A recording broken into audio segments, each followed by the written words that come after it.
Halo para guru kebanggaan Indonesia, mari kita lanjutkan pembelajaran kita pada pelatihan merencanakan kegiatan dan penugasan dengan alat digital. Di video bagian kedua ini akan dibahas mengenai pembelajaran berbasis proyek yang terintegrasi dengan teknologi.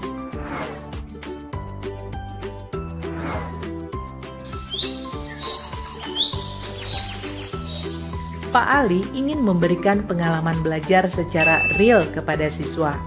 Ia ingin siswa belajar dari permasalahan nyata yang terjadi dalam kehidupan sehari-hari.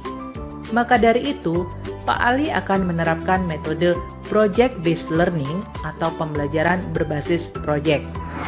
Pembelajaran berbasis proyek atau disingkat PBL adalah model pembelajaran yang berpusat pada siswa. Siswa dihadapkan pada masalah konkret, mencari solusi, dan mengerjakan proyek dalam tim untuk mengatasi masalah tersebut. PBL sangat bagus dijalankan untuk mengasah kemampuan pemecahan masalah, berpikir kritis, dan kolaboratif.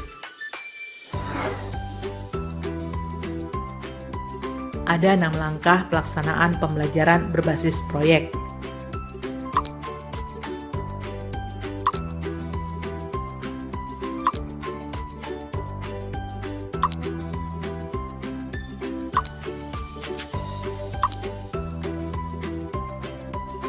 Pertama, mulai dengan pertanyaan utama. Mulailah pembelajaran dengan sebuah pertanyaan yang dapat mengarahkan siswa untuk melakukan aktivitas.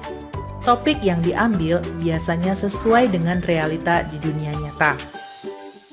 Contohnya, di dalam kelas, Pak Ali memutar sebuah film pendek mengenai perubahan iklim di hadapan siswa.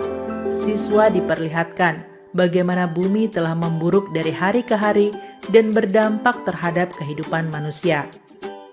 Setelah video selesai ditayangkan, Pak Ali membiarkan siswa bertanya dan menanggapi fenomena yang telah mereka saksikan, hingga mengerucut pada satu pertanyaan besar. Bagaimana cara kita menyelesaikan masalah perubahan iklim? Kegiatan ini akan mengasah berpikir kritis siswa. Kedua, buat rencana proyek. Setelah menemukan pertanyaan besar di awal, siswa mulai merencanakan sebuah proyek sebagai solusi terhadap masalah. Perencanaan berisi tentang pemilihan proyek atau aktivitas untuk menjawab pertanyaan esensial dengan mengintegrasikan berbagai subjek atau alat yang mendukung, dan informasi alat dan bahan yang dapat dimanfaatkan untuk menyelesaikan proyek.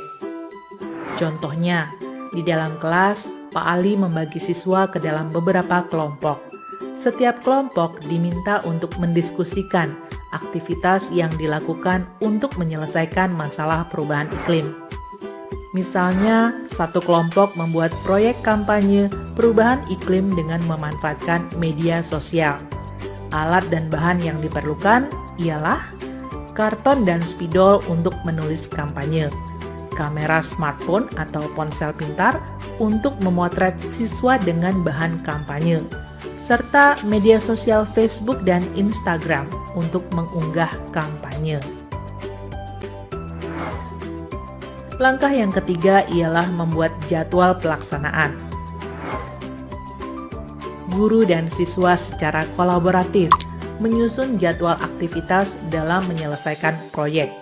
Waktu penyelesaian proyek harus jelas, dan siswa diberi arahan untuk mengelola waktu yang ada. Contohnya, Pak Ali menyusun jadwal pelaksanaan proyek siswa berdasarkan tugasnya. Biarkan siswa mencoba menggali sesuatu yang baru. Akan tetapi, guru juga harus tetap mengingatkan apabila aktivitas peserta melenceng dari tujuan proyek. Langkah yang keempat ialah memonitor siswa dalam pelaksanaan proyek.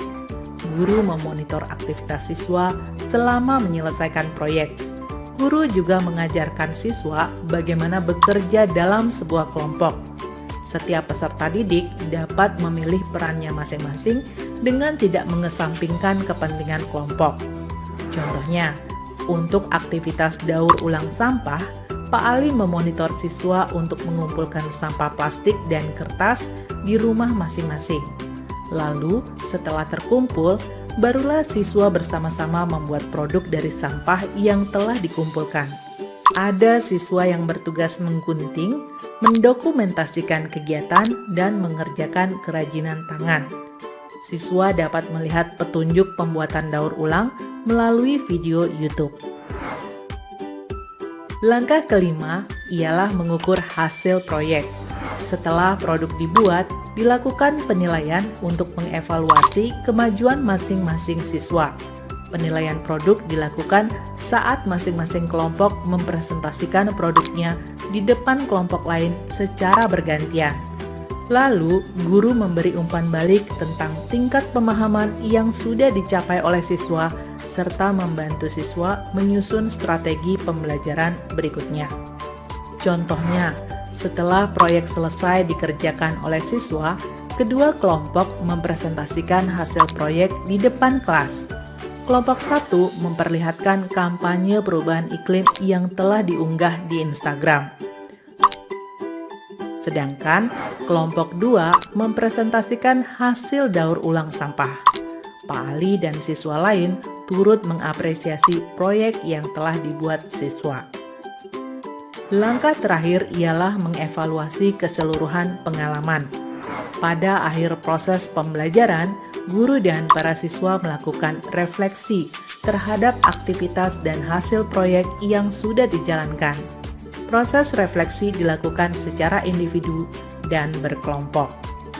Contohnya, setelah presentasi proyek selesai, siswa diminta untuk mengungkapkan perasaan dan pengalamannya setelah menyelesaikan proyek.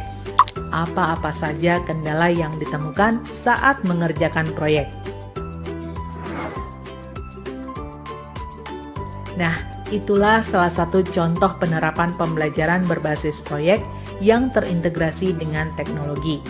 Kita sebagai guru kini bisa mendesain aktivitas pembelajaran berbasis proyek sesuai dengan topik dan tujuan pembelajaran yang ingin dicapai. Para guru kebanggaan Indonesia, ingatlah untuk menggunakan kemampuan cyberpedagogy, yaitu pembelajaran berbasis teknologi untuk memaksimalkan pembelajaran dengan memanfaatkan atau mengintegrasikan teknologi di dalamnya. Baik itu dalam menerapkan metode pembelajaran berbasis permainan, pembelajaran berbasis proyek, ataupun metode pembelajaran lainnya. Jangan lupa untuk menganalisis profil siswa. Amati perwujudan jenis-jenis intelijensi apa yang ada di kelas Anda dan temukan metode yang tepat untuk mentransfer ilmu pengetahuan. Terakhir, jalankan kelas dengan mengintegrasikan berbagai teknologi-teknologi baru. Buatlah pembelajaran semenarik mungkin dengan bantuan teknologi, sehingga proses pembelajaran dapat berjalan dengan baik dan siswa berhasil mencapai tujuan pembelajarannya dengan maksimal. Rekan-rekan guru, di era digital ini, jadilah guru yang selalu adaptif, mau dan terus belajar, tak terkecuali dalam pemanfaatan teknologi, agar dapat mendesain pembelajaran yang menyenangkan dan berpusat pada siswa. Sekian pelatihan ini, salam luar biasa, terima kasih.